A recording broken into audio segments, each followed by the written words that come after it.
ఈరోజు శవం ఉంటే ఆంధ్రప్రదేశ్లో అడుగు పెడతావు.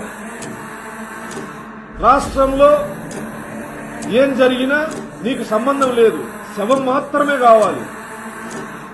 సుభిక్షమైనటువంటి పాలన, లా అండ్ ఆర్డర్ ని సమర్థవంతంగా నిర్వహిస్తా ఉంటే ఈరోజు వచ్చి లా అండ్ ఆర్డర్ గురించి మాట్లాడుతున్నాం.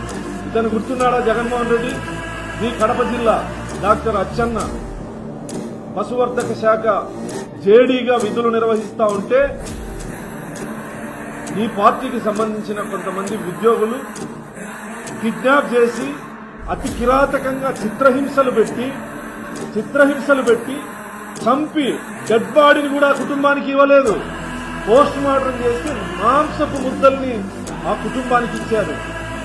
నీ సొంత జిల్లాలో జిల్లా స్థాయి అధికారిగా పనిచేస్తా ఉన్న డాక్టర్ అచ్చెన్నకు జరిగినటువంటి విధాంతం ఎప్పుడు పరామర్శిస్తావు డాక్టర్ అచ్చెన్న కుటుంబాన్ని?